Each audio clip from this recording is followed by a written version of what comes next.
আমাদের মধ্যে যে ব্যক্তি নিজেকে পরিশুদ্ধ করতে পারলো, যার আত্মশুদ্ধি হয়ে গেল, এই ব্যক্তি শেষ হাসি হেসে ফেললো, জান্নাতি হয়ে গেল, সাকসেস হয়ে গেল।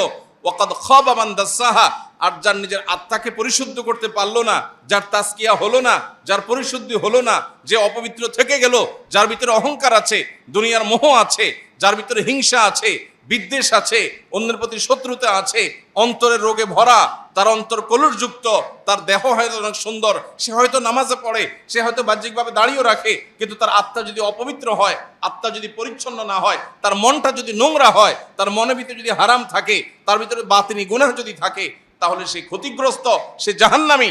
এই কথা বলার জন্য আল্লাহ 11 বার টানা বিরতিহীন শপথ করেছে। দুর্ভাগ্যজনক বাস্তবতা হলো, 5 ওয়াক্ত নামাজ পড়ার ফরজ আমরা জানি, পর্দা করা ফরজ সেটা আমরা জানি, রমজান মাসে সিয়াম পালন করা ফরজ সেটাও আমরা জানি, যাকাত আদায় করা ফরজ সেটাও আমরা জানি, এরকম আরো বহু ফরজের কথা আমরা জানি।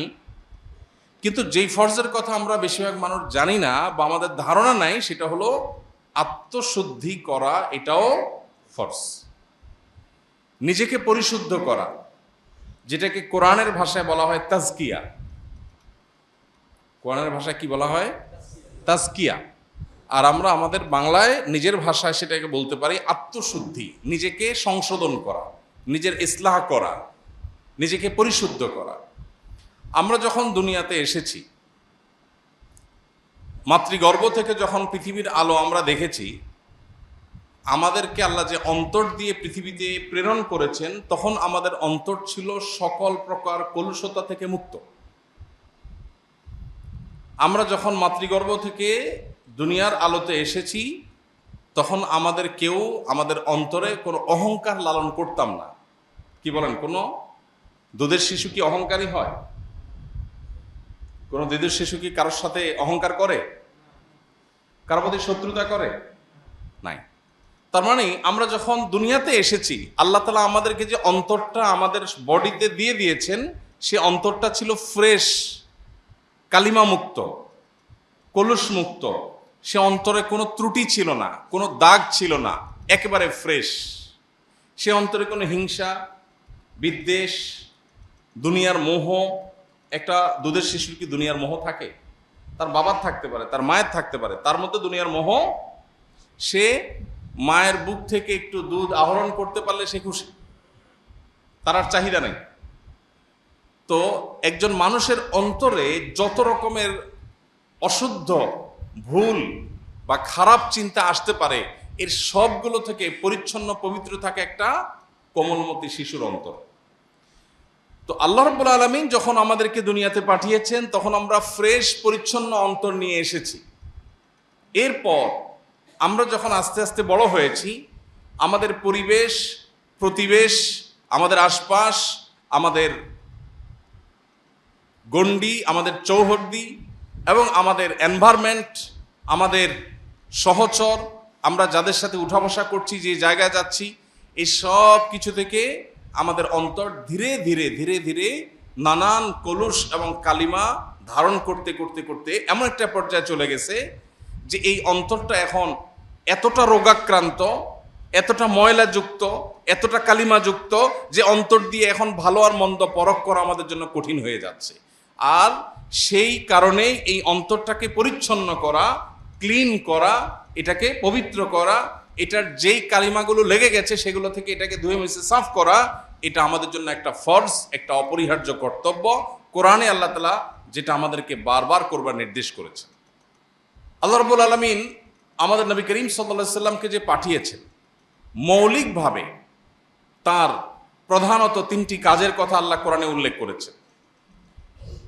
ইব্রাহিম আলাইহিস সালাম, যিনি আমাদের স্বপ্নদ্রষ্টা ছিলেন, যিনি মুসলিম হিসাবে আমাদের নামকরণ করেছেন, যিনি আমাদের আদর্শিক পিতা, যিনি আমাদের নবী মুহাম্মদ সাল্লাল্লাহু আলাইহি সাল্লামের বংশানুক্রমিক পিতা, যিনি ইহুদিদেরও বংশানুক্রমিক পিতা, যাকে বলা হয় আবুল আম্বিয়া।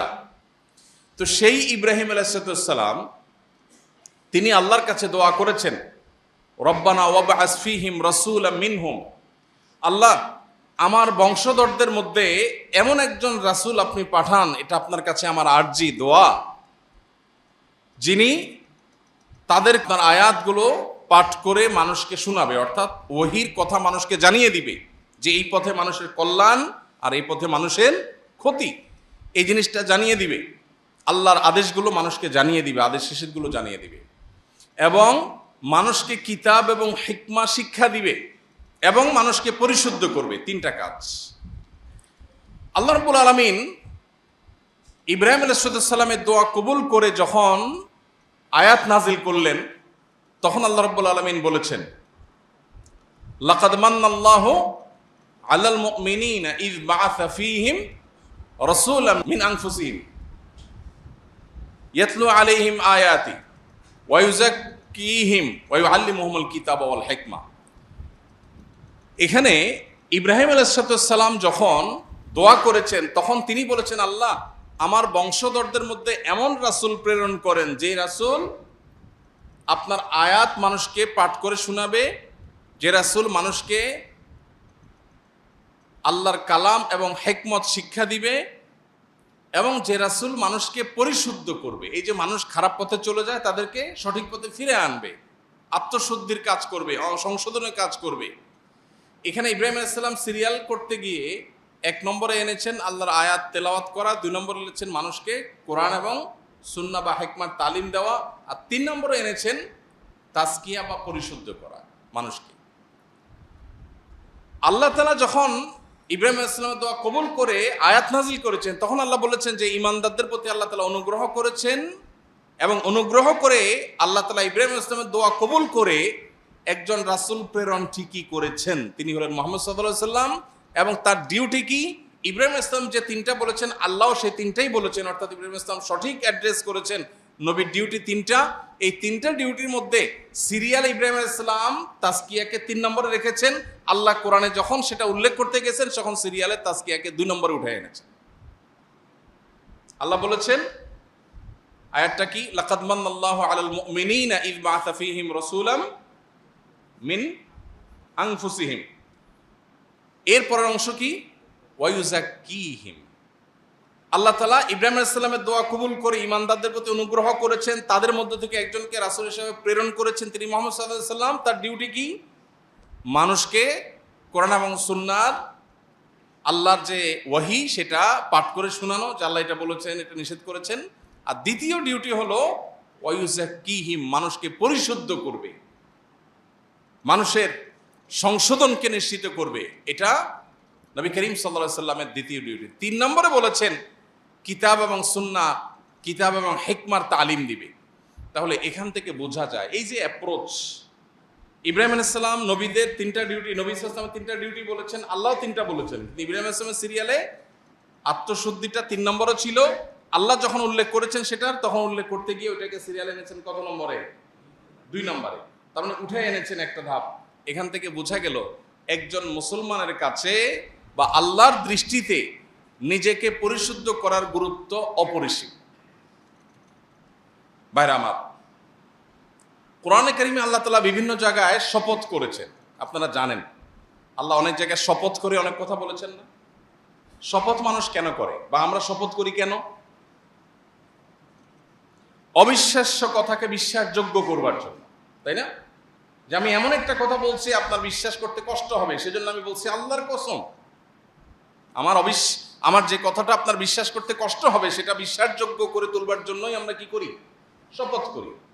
আল্লাহ সুবহানাহু ওয়া তাআলা তার কোনো কথায় সন্দেহ করবার সুযোগ নেই। মানুষের কথা সন্দেহ হতে পারে, সে অপশন আছে, কিন্তু আল্লাহর কথার মধ্যে সন্দেহ করার অপশনই নাই। তিনি মহাসত্য, তার উপরে সত্য নাই। যেই আল্লাহর উপর কোনো সত্য নাই, সে আল্লাহ আবার কোরআনে শপথ করে কেন কথা বলতে হবে? আল্লাহর কি কথা বলার সময় শপথ করার দরকার আছে? নাই। ভাইরা আমার, যেই আল্লাহর শপথ করার দরকার নাই, তার সব কথাই বিশ্বাসযোগ্য, বরং বিশ্বাস করতে আমরা বাধ্য, সেই আল্লাহ আবার শপথ করেছেন কেন? আমাদেরকে বোঝাবার জন্য যে এই কথাটা খুব ইম্পর্টেন্ট। ফলে এটা বলতে গিয়ে আমি শপথ করছি, তোমরা যদি এই কথা বলতে, তাহলে শপথ করে বলা লাগতো তোমাদের। কথাটা এতটা ইম্পর্টেন্ট, এতটা অতি গুরুত্বপূর্ণ যে তোমরা বললে শপথ করে বলতে হতো। জাস্ট সেটা বোঝাবার জন্য আল্লাহ তাআলা শপথ করেন। শপথের আল্লাহর আরো বিভিন্ন মাকসাদ, আরো হিকমা, আরো রহস্য আছে, যেটা উলামা ইকরাম উল্লেখ করেছেন, মুফাসসিরগণ বলেছেন। আমার আলোচ্য বিষয় সেটা না। আলোচ্য বিষয় হলো আল্লাহ যত শপথ করেছেন, কোথাও একবার শপথ করে একটা কথা বলেছেন, কোথাও দুইবার শপথ করে একটা কথা বলেছেন। পুরো কোরআন জুড়ে বিভিন্ন জায়গায় এরকম শপথ আছে। কোথাও তিনবার শপথ করে একটা কথা বলেছেন, যেমন আল্লাহ রাব্বুল আলামিন বলেছেন ওয়াল আসর ইন্নাল ইনসানা লাফি খুসর। আমরা সবাই জানি এটা ছোট সূরা। আসরের শপথ, আসর মানে যুগ, যুগের শপথ, হ্যাঁ, যে মানুষ ক্ষতির মধ্যে আছে।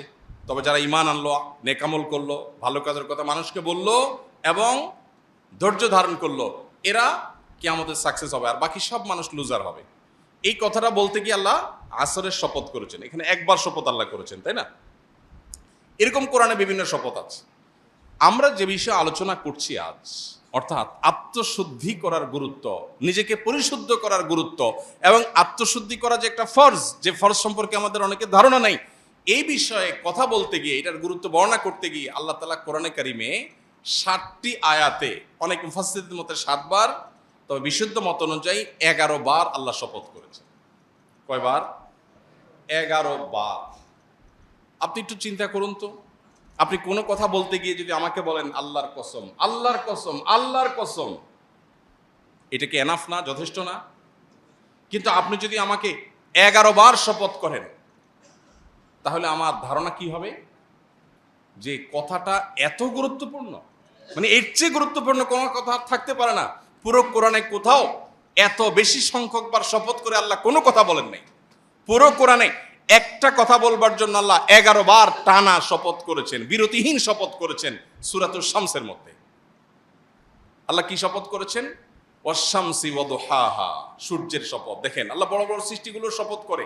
যদিও এখানে আরেকটা মাসআলা বলে রাখতে হয় প্রসঙ্গত, কোনো মুসলমানের জন্য আল্লাহ ছাড়া আর কারোর নামে শপথ করা জায়েজ নাই। নবীজি সাল্লাল্লাহু আলাইহি সাল্লাম বলেছেন, মান আরাদা আন ইয়াহলিফা ফালইয়াহলিফ বিল্লাহি আও লিয়াসমুত। কেউ যদি শপথ করতে চায় সে আল্লাহর নামে শপথ করবে, আর না হলে সে চুপ থাকবে, আর কারোর নামে শপথ করতে পারবে না। অতএব আমরা এই যে বাপের কিরা, মায়ের কিরা, ক্যাশ ছুঁয়ে বলছি, গাড়ির স্টিয়ারিং হুইল ছুঁয়ে বলছি, বাচ্চার মাথা ছুঁয়ে বলছি, মাটি ছুঁয়ে বলছি, ঠ্যাং ছুঁয়ে বলছি, এইসব নাটক যা আমরা করি এগুলো সবই শরিয়ার লঙ্ঘন, নবী সাল্লাল্লাহু আলাইহি সাল্লামের পরিষ্কার হাদিসের লঙ্ঘন। এটা এক প্রকারের শিরক। এই শিরকের ফলে ঈমান চলে যাবে না, এটা শিরকে আসগর, ছোট শিরক, কিন্তু এটা এক প্রকার শিরক। এই জন্য আল্লাহ ছাড়া কারোর নামে শপথ করা জায়েজ নাই। শপথ হবে সব কার নামে? আল্লাহর নাম। এখন আল্লাহ রাব্বুল আলামিন তিনি নিজেও তার জাতের শপথ করেছেন। আল্লাহ রাব্বুল আলামিন কোরআনে কারিমে কোথাও কোথাও তার এরকম বৃহৎ বড় বড় সৃষ্টিগুলোর নামেও শপথ করেছেন, বরং বেশিরভাগ শপথ সেরকম। এই যে আল্লাহর বড় বড় সৃষ্টির নামে শপথ করেছেন, এটা হলো ওই সৃষ্টির গুরুত্ব বোঝাবার জন্য, আবার আমাদেরকে শপথকৃত বিষয়ের গুরুত্ব বোঝাবার জন্য। তো আল্লাহ বলছেন ওয়াশ-শামসি ওয়া দুহাহা, সূর্যের শপথ এবং সূর্যের যে কিরণ সেটার শপথ। ওয়াল কামারি ইযা তালাহা, চন্দ্রের শপথ আল্লাহ করেছেন। এভাবে দিনের শপথ করেছেন, রাতের শপথ করেছেন। ওয়াল আরদি ইযা তাহাহা, ভূমণ্ডলের শপথ করেছেন। ওয়াস সামাই ওয়া মা বানাহা, নবমণ্ডল এবং সেখানে যা কিছু আছে সেগুলোর শপথ করেছেন। এরকম এতগুলো বিষয়ে শপথ করে আল্লাহ বলছেন কদ আফলাহা মান যাক্কাহা। এতবার শপথ করে তোমাদেরকে বলছি বান্দারা শুনো, তোমাদের মধ্যে যে ব্যক্তি নিজেকে পরিশুদ্ধ করতে পারলো, যার আত্মশুদ্ধি হয়ে গেল, এই ব্যক্তি শেষ হাসি হেসে ফেললো, জান্নাতি হয়ে গেল, সাকসেস হয়ে গেল। ওয়াকাদ খাবা মান দাসাহা, আর যার নিজের আত্মাকে পরিশুদ্ধ করতে পারলো না, যার তাজকিয়া হলো না, যার পরিশুদ্ধি হলো না, যে অপবিত্র থেকে গেল, যার ভিতরে অহংকার আছে, দুনিয়ার মোহ আছে, যার ভিতরে হিংসা আছে, বিদ্বেষ আছে, অন্যের প্রতি শত্রুতা আছে, অন্তরের রোগে ভরা, তার অন্তর কলুষযুক্ত, তার দেহ হয়তো অনেক সুন্দর, সে হয়তো নামাজে পড়ে, সে হয়তো বাহ্যিকভাবে দাঁড়িয়েও রাখে, কিন্তু তার আত্মা যদি অপবিত্র হয়, আত্মা যদি পরিচ্ছন্ন না হয়, তার মনটা যদি নোংরা হয়, তার মনের ভিতরে যদি হারাম থাকে, তার ভিতরে বাতিনি গুনাহ যদি থাকে, তাহলে সে ক্ষতিগ্রস্ত, সে জাহান্নামী। এই কথা বলার জন্য আল্লাহ 11 বার টানা বিরতিহীন শপথ করেছে। ভাইরা আমার, তাহলে যেই ফরজটার ব্যাপারে আল্লাহ তাআলা কোরআনে এত গুরুত্ব আরোপ করেছেন, যেই কথা বলতে গিয়ে টানা 11 বার শপথ করেছেন 60টি আয়াতের মধ্যে, সেই বিষয়টা আমাদের কাছে সবচেয়ে অবহেলিত। এটা ইন্টারেস্টিং বিষয়। যে জিনিসটা কোরআন হাদিসে যত বেশি গুরুত্বপূর্ণ হবে, শয়তান সেটা আমাদেরকে তত বেশি ভুলিয়ে রাখবে। শয়তান তত বেশি আমাদেরকে ভুলিয়ে রাখবে। যেমন কোরআনে কারীমের পাতায় পাতায় আপনি শয়তান সম্পর্কে ধারণা পাবেন। আপনি যদি কোরআন পড়েন আপনি দেখতে পাবেন আল্লাহ আপনাকে ধারণা দিচ্ছেন শয়তান থেকে সাবধান থাকবা, শয়তান থেকে কেয়ারফুল থাকবা, শয়তান কিন্তু তোমাদের শুধু শত্রু, সে কিন্তু আদু ও মুবিন, আল্লাহ বারবার বলেছেন। কিন্তু ইন্টারেস্টিং বিষয়, শয়তান সম্পর্কে কোনো আলোচনা নেই। শয়তান বিষয়টা এখন আমাদের কাছে অনেকটা বায়বীয় বিষয়ে পরিণত হয়ে গেছে। আজ থেকে 10, 20, 30 বছর পরের যে প্রজন্ম আসবে, আল্লাহ না করুন এমন না হয় যে তখনকার প্রজন্মের কাছে শয়তান বলতে জাস্ট একটা কাল্পনিক বিষয়, এটা অবাস্তব বিষয়, এরকম ধারণা না হয়। এখন যেরকম আমাদের অনেক মুসলিম ভাই বোন আছেন যারা বলে, আমার কাছে অনেক অনেক ধরনের মানুষজন আসে। একজন পাওয়ারফুল পলিটিশিয়ান তিনি আসছেন কিছুদিন আগে, এসে বললেন যে ভাই আমি জিন জাদু বিশ্বাস করি না, জিন জাদু বিশ্বাস করি না। এখানে বিশ্বাসের জায়গাটা পরিষ্কার করা দরকার। একজন মানুষ তিনি আসলে কি মানসিক রোগী নাকি তিনি জিনে আক্রান্ত, এটা নিয়ে আমার সন্দেহ হতেই পারে এবং আমি এটা ডিনাই করতেই পারি না। আমার মনে হচ্ছে এটা মানসিক রোগী। আপনি যতই বলেন না এটা জিনে ধরা রোগী, আমি এটা ডিনাই করতেই পারি, কোনো অসুবিধা নেই, কারণ এটা আসলে কি সেটা ডায়াগনোসিস তো নিশ্চিতভাবে হয় নাই। সো এটা অস্বীকার করলে কিছু হবে না। কিন্তু যদি আপনি বলেন জিন বলতে কিছু নাই, আপনি যদি বলেন যে ব্ল্যাক ম্যাজিকের কোনো ক্রিয়া নাই, ব্ল্যাক ম্যাজিক বলতে কিছু নাই, তাহলে আপনার ঈমান নিয়ে প্রশ্ন উঠবে। বিকজ কোরআনে আল্লাহ তাআলা এগুলোর অস্তিত্ব আছে বলেছেন, আপনি সেটাকে অস্বীকার করেছেন। এখন যেটা হয়েছে সমস্যা, সেটা হলো আমরা এত বেশি বিজ্ঞান নির্ভর হয়েছি, সায়েন্সকে আমরা এখন খোদা বানায় বসে আছি, নাউজুবিল্লাহ। বিজ্ঞানকে আমরা এখন খোদা বানায় বসে আছি, কারণ বিজ্ঞানের আয়না দিয়ে আমরা ভালো মন্দ দেখার চেষ্টা করি, বিজ্ঞানের কষ্টি পাথর দিয়ে আমরা সত্য অসত্য নিরূপণ করার চেষ্টা করি। এটা হলো আমাদের সবচেয়ে বড় ভুল পদক্ষেপগুলোর একটা, বিনয়ের সাথে বলতে হয়, এটা আমাদের সবচেয়ে বড় ভুল ধারণাগুলোর মধ্যে থেকে একটা। আমাদের তরুণ শিক্ষিত একটা বড় অংশ আছে সমাজের, যারা এই ভুলটা নিজের অজান্তে করে ফেলছে। বিজ্ঞান কি কখনো সত্য অসত্যের মাপকাঠি হতে পারে? কেন হতে পারে না? আজকে বিজ্ঞান যেটাকে স্বীকার করেছে, 500 বছর আগে বিজ্ঞান কিন্তু এটাকে স্বীকার করে নাই, করেছে? আজকে যে জিনিসটা আবিষ্কার হয়েছে 500 বছর আগে যখন আবিষ্কার হয় নাই, তখন বিজ্ঞান কি ওইটার অস্তিত্বকে স্বীকার করতো? তাহলে এখন যেটার অস্তিত্বকে বিজ্ঞান অস্বীকার করছে, হতে পারে 500 বছর পরে বিজ্ঞান আবিষ্কার করবে, স্বীকার করবে। সো বিজ্ঞান কখনো সত্য অসত্যের মাপকাঠি হতে পারে না। হ্যাঁ, বিজ্ঞান আমাদেরকে ইনফরমেশন দেয়, সত্য আবিষ্কারে সাহায্য করে, সন্দেহ নেই, কিন্তু এটাই একমাত্র সত্য অসত্য আবিষ্কারের বা নিরূপণের মানদণ্ড হতে পারে না। মানুষ, আল্লাহ রাব্বুল আলামিন যে মানুষকে অন্তর দিয়ে পাঠিয়েছেন, এই অন্তরকে পরিশুদ্ধ করবার গুরুত্ব এটা আল্লাহ তাআলা এত বেশি দিয়েছেন যে এটা করতে গিয়ে আল্লাহ তাআলা এতবার শপথ করে তারপর বলেছেন যে ব্যক্তি পরিশুদ্ধ করবে সে জান্নাতে যাবে, আর যে নিজেকে পরিশুদ্ধ করতে পারবে না সে জাহান্নামে যাবে। আল্লাহ রাব্বুল আলামিন আত্মশুদ্ধি বা নিজেকে সংশোধন করবার গুরুত্ব বুঝাতে গিয়ে কোরআন কারিমে আরেকটা আয়াতে আল্লাহ তাআলা বলেছেন, ইয়াউমা লা ইয়ানফা'ু মালুন ওয়ালা বানুন ইল্লা মান আতাল্লাহা বিকলবিন সালিম। আল্লাহ বলেছেন কিয়ামতের দিন মানুষের কোনো সম্পদ অথবা মানুষের সন্তান সন্ততি, কার কত সন্তান, কার কত বংশধর, কার সন্তানরা কত শিক্ষিত, কত এডুকেটেড, কে কত রত্নগর্ভা মা, কে কত গর্বিত পিতা, এগুলোর কোনো কিচ্ছু আখেরাতে কোনো কাজে আসবে না। এই যে আমরা এখন ভাবসাব নেই, আমার 2 ছেলে কানাডা পড়ে, একটা আমেরিকা থাকে, আরেকটা লন্ডন থাকে, আরেকটা থাকলে লন্ডন যাইতো, আরেকটা থাকলে আরেক দেশে যাইত, এরকম ভাবসাব আছে না সমাজে? প্রচুর পরিমাণ আছে। সন্তান নিজের কাছে নাই, সন্তান আরেক দেশে থাকে, কত বড় কষ্টের কথা, কত বড় দুঃখের কথা। আরেকজনের সন্তান হয়তো একটা ছোট কাজ করে, কিন্তু সকাল বিকাল সন্তানের মুখটা দেখে, কত শান্তি। কিন্তু দুর্ভাগ্য আমাদের, এমন এক পৃথিবী আমরা পেয়েছি যে পৃথিবীতে গর্ব করার বিষয়গুলো অনেক ক্ষেত্রে বেশ হাস্যকর হয়ে যায়। তো যাই হোক, এই যে সন্তান নিয়ে গর্ব বা সম্পদ নিয়ে গর্ব করি, আল্লাহ বলছেন ইয়াউমা লা ইয়ানফা'ু মালুন ওয়ালা বানুন, তোমার সন্তানের গর্ব কিংবা তোমার অমুক অ্যাসেট আছে, তমুক অ্যাসেট আছে, এটাও আমার, ওইটাও আমার, এটা আমি কামাই করেছি, সেটা আমি করেছি। মানুষ গল্প দিতে শেষ। আজকাল যত মানুষ পাবেন, গল্প দেয়া মানুষ ছাড়া মানুষ পাওয়া খুব ডিফিকাল্ট হয়ে গেছে, খুবই টাফ। যাকেই পাবেন বসলে দেখবেন গল্প শুরু হয়ে গেছে। কি হয়েছে ভাই, এখানে আমার একটা ফ্ল্যাট আছে আর কি, এই দোকানটা আল্লাহ দিছে আর কি ভাই, আমার কিছু না, আল্লাহ দিছে। এটা আমি দেখভাল করি আর কি ভাই, মালিক না, আমি নিজের মালিক বলি না। মানে ভাবসাব জাহিরেরও একটা মুনশিয়ানা আছে, মানে অহংকারেরও বেশ দারুণ ক্রিয়েটিভ উপায় আছে। এই বাড়িটা আমি দেখভাল করি আরে ভাই, আমি দারোয়ান আর কি ভাই, মালিক তো আল্লাহ আসলে। আহা, কত বিনয়, সুবহানাল্লাহ। কেন আপনার ইনফরমেশনটা না জানলে আমার কি ক্ষতি হইতো? আপনি আমাকে ইনফরমেশনটা দিয়ে কি উপকার করলেন? আপনি এই বাড়ির মালিকটা না জানলে আমার কি সমস্যা হইতো? কিন্তু যার কাছেই যাবেন, বসবেন, 5 মিনিট সুযোগ পাইলে আর কিছু না পারলে বলবে অমুক এমপি সাহেব আমার তালতো ভাইয়ের খালাতো ভাইয়ের দোস্ত। মানে কিছু একটা তাকে বলতে হবে। এই যে মানুষের অহংকার, এই যে মানুষের গর্ব, আল্লাহ বলছেন ইয়াউমা লা ইয়ানফাউ মালুন ওয়ালা বানুন। সম্পদ পাহাড় নিয়ে যেতে পারো, সম্পদের পাহাড় কিংবা সন্তান, গর্ব করার মতো সন্তানের বিশাল বহর নিয়ে যেতে পারো, কিয়ামতের দিন এগুলো কোনোটা গল্প তোমার মুখ দিয়ে আসবে না। কারণ এগুলো সবগুলো তোমার মনে হবে, পরিষ্কার হবে, এগুলো কোনোটা তোমার কাজে আসবে না। একটা জিনিস কাজে আসবে, কি? ইল্লা মান আতাল্লাহা বিকলবিন সালিম। কেউ যদি আল্লাহর কাছে এমন একটা মন, এমন একটা অন্তর নিয়ে হাজির হতে পারে যে অন্তরটা পবিত্র। সালিমের অর্থ পবিত্র অবশ্য না, সালিম মানে সুস্থ। সালিম মানে কি? সুস্থ। যে অন্তরটা সেফ, নিরাপদ, সুস্থ, স্বাভাবিক, যে অন্তরের ভিতরে দুনিয়ার মোহ নাই, হিংসা নাই, বিদ্বেষ নাই, খারাপ কিচ্ছু নাই, অন্তরটা ফ্রেশ, এই ব্যক্তির এই অন্তরটা কিয়ামতের দিন কাজে আসবে। এজন্য ভাই, নিজেকে পরিশুদ্ধ করবার গুরুত্ব আমাদের বুঝতে হবে। সোশ্যাল মিডিয়ার এই যুগে আমরা সবাই অলমোস্ট নিজের চাইতে পরকে নিয়ে বেশি ভাবি।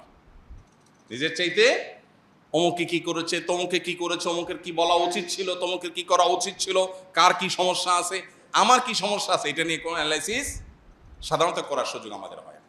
ওই যে শুরুতে বলেছি, আল্লাহ রাব্বুল আলামিন দুনিয়াতে যখন পাঠিয়েছেন তখন একটা মন দিয়ে পাঠিয়েছেন। সেই মনটাতে কোনো নোংরামি ছিল, কোনো কলুষতা ছিল, কোনো খারাপ কিছু ছিল? আল্লাহ কিয়ামতের দিন আবার বুঝে নিবেন, বান্দা তোমাকে আমি একটা ফ্রেশ, রোগমুক্ত, পরিচ্ছন্ন অন্তর দিয়ে পাঠিয়েছিলাম, তুমি আমার কাছে এসেছো এমন একটা অন্তর নিয়ে যে অন্তরে শত শত মানুষের প্রতি শত্রুতা, বিদ্বেষ, অহংকার, খাই লোভ, মোহ, দুনিয়ার সমস্ত রোগ দিয়ে সেটাকে পরিপূর্ণ করে তারপর তুমি আমাকে দিয়েছো। আমি অন্তরটা অ্যাকসেপ্ট করব না? আমি যে পরিচ্ছন্ন অন্তর দিয়েছি আমি সেটাই রিটার্ন চাই। যদি সেটা দিতে হয় তাহলে এখন থেকে আমাদেরকে আত্মশুদ্ধির অভিযানে নামতে হবে, নিজেকে সংশোধন করার কাজে নামতে হবে। আল্লাহ আমাদের সবাইকে সেই তৌফিক দান করুন। সবাই চেষ্টা করবো তো ইনশাআল্লাহ। কিভাবে আত্মশুদ্ধি হতে পারে? প্রতিনিয়ত সবসময় আমার নিজের সমস্যাগুলোকে চিহ্নিত করার চেষ্টা করা। আমরা যদি সবাই নিজের দিকে তাকাতাম, নিজের সংশোধনের চিন্তা করতাম, তাহলে সমাজটা অনেক সুন্দর হয়ে যেত। দেখুন, গোটা পৃথিবী আপনাকে বলবে ভোগ করো, ইসলাম আপনাকে বলে নিজেকে সংশোধন করো, নিয়ন্ত্রণ করো, কন্ট্রোল করো। এই যে আত্মাকে বা নিজেকে নিয়ন্ত্রণ করবার যে এক্সারসাইজ, এটা একমাত্র ইসলাম বলবে আপনাকে, আর কোথাও বলবে না। ইসলামই আপনাকে বলবে কন্ট্রোল করো। আজকের পৃথিবীর প্রত্যেকটা বিষয়ের দিকে তাকালে আপনি দেখবেন আপনাকে শুধু ভোগের আহ্বান করা হচ্ছে। বিজ্ঞাপনী বিলবোর্ড কিসের আহ্বান করে? ভোগের। পত্রিকার পাতার বিজ্ঞাপন কিসে আহ্বান করে? ভোগের। গোটা পৃথিবীর যেদিকে তাকাবেন আপনাকে ভোগের আহ্বান করা হচ্ছে। যে কালচার ডেভেলপ করা হয়েছে, যে পৃথিবী সাজানো হয়েছে, এই পৃথিবীটা ভোগের দাওয়াত দিচ্ছে। আর ইসলাম আপনাকে বলছে না, ত্যাগ শিখো, স্যাক্রিফাইস শিখো, কন্ট্রোল শিখো, কারণ এখানেই সুখ। একজন মানুষ যখন তার মনে যখন মোহ থাকে না, সে কোনো সম্পদের মালিক না হয়েও সুখী। আরেকজন অন্তরে যখন মোহ থাকে, সে শত সহস্র সম্পদের মালিক হওয়ার পরও অভাবী। এই জন্য ভাইরা, নিজের আত্মাকে পরিশুদ্ধ করবার জন্য আমাদের অনেকগুলো স্টেপ অবলম্বন করতে হবে, অনেকগুলো পদক্ষেপ নিতে হবে। এবং তার আগে, পদক্ষেপ নেওয়ার আগে আমাদের আবারও মনের মধ্যে গেঁথে নিতে হবে, নামাজ, রোজা, হজ, যাকাত, হালাল উপার্জন, পর্দা করা, বাবা মার কথা শোনা, এসব বিষয়গুলো যেরকম ফরজ, ঠিক একইভাবে নিজেকে সংশোধন করা, আত্মশুদ্ধি করা, নিজের পরিশুদ্ধির জন্য উদ্যোগী হওয়া, এটাও একটা ফরজ। বরং এটা এমন ফরজ, যেই ফরজের কথা বলতে গিয়ে আল্লাহ শপথ করেছেন 7 আয়াতে 11 বার, যেটার কথা নবীজি বলেছেন, আলা ইন্না ফিল জাসাদে লামুজগা। মানুষের শরীরে একটা বিশেষ অর্গান আছে, একটা পার্ট, একটা অংশ আছে, ইদা সলুহাত, সেটা যদি ঠিক হয়ে যায়, সলুহাল জাসাদ কুল্লু, পুরো মানুষের বডিটাই ঠিক হয়ে যায়। ওইদা ফাসাদাত, সেই অর্গানটা, সেই শরীরের অঙ্গটা যদি নষ্ট হয়ে যায়, পুরো শরীর নষ্ট হয়ে যায়। আল্লাহ ওয়াহিয়াল কলব, নবীজি বলেছেন সেটা হলো অন্তর, আর কিছু না। নবীজি বলেছেন আত্তাকওয়া হাহুনা, আত্তাকওয়া হাহুনা, আত্তাকওয়া হাহুনা, মানুষের অন্তরের মধ্যেই হলো তাকওয়া। এটা যদি ঠিক হয়ে যায়, তখন এটা রাজধানীর মতো, হাত, মুখ, চোখ, সব অঙ্গ প্রত্যঙ্গগুলো ওইটার ডিরেকশন অনুযায়ী চলতে থাকে। আর যখন ভেতরে অহংকার থাকে, তখন বাহির দিয়ে বিনয়ের ভাব ধরে, আসলে মনে কি অহংকার। এজন্য ভাইরা, নিজের পরিশুদ্ধির জন্য আমাদের কিছু স্টেপ নিতে হবে। নাম্বার 1, কিভাবে আত্মশুদ্ধি হতে পারে। 1 নম্বর হলো সকল প্রকার গুনাহ থেকে বাঁচার জন্য সর্বোচ্চ সংগ্রাম করা। কারণ নবীজি সাল্লাল্লাহু আলাইহি সাল্লাম বলেছেন, মানুষ যখন কোনো গুনাহ করে, আল্লাহর কোনো নিষিদ্ধ পথে যায়, কোনো একটা পাপের কাজ করে, মোবাইলে একটা হারাম জিনিস দেখে ফেললেন, একজন পুরুষ পর্নোর ছবি দেখলেন, মজা নিলেন, একটা হারাম গুনাহের কাজ করলেন, এর ফলে কি হবে? অন্তরের মধ্যে, অন্তরটা কিন্তু ফ্রেশ ছিল, এটাতে একটা দাগ পড়বে। একটা গুনাহ করলে একটা দাগ পড়ে, হাদিসে আসছে। আরেকটা গুনাহ পড়লে আরেকটা দাগ পড়ে, আরেকটা পড়লে আরেকটা দাগ পড়ে। এভাবে পড়তে পড়তে একটা স্বচ্ছ আয়নার উপরে যেরকম অনেক ময়লা পড়লে যেরকম সে আয়নায় ভালো মন্দ চেহারাতে কি আছে না আছে বোঝা যায় না, ঠিক একইভাবে একটা অন্তরে যখন অনেক গুনাহ করতে করতে করতে করতে কলুষে পরিপূর্ণ হয়ে যায়, তখন এই অন্তর দিয়ে কোনটা ভালো কোনটা মন্দ, কোনটা হক কোনটা বাতিল, কোনটা সত্য কোনটা মিথ্যা, কোনটা জান্নাতের পথ কোনটা জাহান্নামের পথ, এটা নিরূপণ করবার ক্ষমতা থাকে না। এই জন্য আমার অন্তরকে পরিশুদ্ধ করবার জন্য 1 নম্বরের কাজ হলো সকল প্রকার গুনাহ থেকে বাঁচার জন্য সর্বোচ্চ সংগ্রাম করা। এরপরে যদি গুনাহ হয়ে যায়, ওই যে অন্তরে গুনাহ হয়ে গেছে মানে দাগ পড়ে গেছে, এই দাগ রিমুভ করার জন্য উপায় আছে। গ্লাস পরিষ্কারের জন্য যেরকম গ্লাস ক্লিনার আছে, ঠিক একইভাবে অন্তর পরিষ্কারের জন্য কল্ব ক্লিনার আছে। সেই ক্লিনারের নাম হলো তওবা। সেটার নাম কি? তওবা। বান্দা যখন তওবা করে, আত্তাইবু মিনাজ যামবি কামা লা যামবা লাহ, তার অন্তরে যে দাগ পড়ে যায়, ভালো করে তওবা করতে পারলে সেই দাগ মুছে যায়। তাহলে আমাদের নিজেদের পরিশুদ্ধ করার জন্য 1 নম্বর স্টেপ হলো কি? গুনাহ থেকে বাঁচার জন্য সংগ্রাম করা। অনেক নফল নামাজ দরকার নাই, অনেক নফল দানও দরকার নাই, অনেক তাসবিহ না হলেও চলবে, অনেক তেলাওয়াত না হলেও চলবে, কিন্তু যেটা না হলে চলবে না সেটা হলো কি? আমার দ্বারা কোনো গুনাহ হবে না। আমি চোখের গুনাহ, মুখ দিয়া সকাল থেকে রাত পর্যন্ত কত গীবত বেহুদা কথা বলছি, এগুলো সবগুলো গুনাহ। যেগুলো কোরআন হাদিসে নিষেধ করা হচ্ছে সেগুলো করাই হলো কি? গুনাহ। অতএব সেগুলো থেকে বেঁচে থাকার চেষ্টা কর। যদি কোনোটা হয়ে গেছে আমি টের পাই, এই কথাটা তো বলা ঠিক হয়নি, আমার অন্যায় হয়ে গেছে, দেরি না করে সাথে সাথে রিমুভার দিয়ে সেটাকে রিমুভ করা, অর্থাৎ তওবা করা যে আল্লাহ আমি অন্যায় করেছি, আর করবো না, এটাই রিমুভার। তাহলে এই প্রক্রিয়ার মধ্য দিয়ে আমাদের অন্তরটাকে পরিচ্ছন্ন রাখতে পারি। আর দ্বিতীয়ত হলো, আল্লাহ বলেছেন ইয়া আইয়ুহাল্লাযীনা আমানুত্তাকুল্লাহ ওয়া কুনু মা'আস সাদিকিন, এই ইমানদাররা তোমরা তাকে অবলম্বন করো আর নেককার আল্লাহওয়ালা মুত্তাকি পরহেজগার মানুষের সুহবতে থাকো। সাহচর্য অনেক গুরুত্বপূর্ণ। পরিবেশ, নেককারদের পরিবেশ কিন্তু মানুষকে নেককার করে, বদকারদের পরিবেশ মানুষকে বদকার করে। এই জন্য সাহচর্য এবং সোহবত মানুষকে যত দ্রুত পরিবর্তন করে, অন্য কোনো কিছু এত দ্রুত পরিবর্তন করে না। এক বস্তা ভালো আলুর মধ্যে একটা পচা আলু রেখে দিবেন, ওই পচা আলুর সোহবতে থেকে থেকে আশপাশের সবগুলো পচতে থাকবে, পুরো বস্তা পচে শেষ হয়ে যাবে। এই জন্য ভালো মানুষ, ভালো পরিবেশ, যে মানুষগুলোর অন্তরে দুনিয়ার মোহ নাই, আল্লাহওয়ালা, দুনিয়ার খাই নাই, তার সাথে চললে আপনার মধ্যে মানসিকতা আসবে। বিনয়ী মানুষের সাথে চললে আপনার মধ্যে বিনয় আসবে। সোহবতের জন্য আল্লাহওয়ালা মুত্তাকি মানুষ, নেককার মানুষদের সাহচর্য অবলম্বন করা, এটা 2 নম্বর করণীয়। 3 নম্বর করণীয়, আল্লাহর কাছে চোখের পানি ফেলে দোয়া করা। নবী সাল্লাল্লাহু আলাইহি ওয়াসাল্লাম আল্লাহর কাছে দোয়া করতেন। কি দোয়া করতেন? আল্লাহুম্মা আতি নাফসি তাকওয়াহা ওয়া যাক্কিহা ওয়া আনতা খায়রু মান যাক্কাহা। বহু আমরা যে টপিকে আলোচনা করছি, এই টপিকেই দোয়া। হে আল্লাহ, আমার অন্তরকে আপনি পবিত্র করে দিন, এটার পরিশুদ্ধ করে দিন, নোংরামি থেকে, কলুষতা থেকে আপনি পরিচ্ছন্ন রাখুন। আল্লাহর কাছে এই দোয়াটা সকাল সন্ধ্যা নবীজি নিবেদন করতেন, নিয়মিত আমাদের নিবেদন করতে হবে। অতএব ত্রিমুখী প্রচেষ্টা, গুনাহ থেকে বাঁচা, গুনাহ হয়ে গেলে তওবা করা, এবং নেককারদের সাহচর্য সোহবত, আর আল্লাহর কাছে চোখের পানি ফেলে দোয়া করা। আল্লাহ আমাদের সবাইকে পরিশুদ্ধ অন্তর নিয়ে আল্লাহর সাথে সাক্ষাতের তৌফিক দান করুন। আমাদেরকে আল্লাহ তাআলা কলবে সালিম নিয়ে আল্লাহর সামনে হাজির হওয়ার তৌফিক দান করুন। রোগাক্রান্ত অন্তরকে আল্লাহ তাআলা রোগমুক্ত করার উদ্যোগ গ্রহণ করার তৌফিক দান করুন। শয়তান আমাদেরকে অনেক কিছুই থেকে ভুলিয়ে রেখেছে। সবচেয়ে ইম্পর্টেন্ট বিষয়, আমার শরীরের সবচেয়ে বড় অর্গান, সবচেয়ে গুরুত্বপূর্ণ অংশ, আমার অন্তর নিয়ে মনোযোগ দেওয়ার, ফোকাস দেওয়ার সুযোগ আমার হয় নাই, কারণ শয়তান আমাকে ভুলিয়ে রেখেছে। বিদায় আজ থেকে সেদিকে মনোযোগ দেই। আমার সমস্যাগুলো কি আমি লিখে ফেলি, যে আমার ভিতরে কি কি রোগ আছে, কি কি বদরোগ আছে, আমি খাই খাই করি, লোভ করি, অহংকার করি, মানুষকে ছোট করি, তাচ্ছিল্য করি, কি কি রোগ আছে লিখে ফেলি এবং সেগুলো একটা একটা করে রিমুভ করার জন্য প্ল্যান প্রোগ্রাম করি। আল্লাহ রাব্বুল আলামিন আমাদের সবাইকে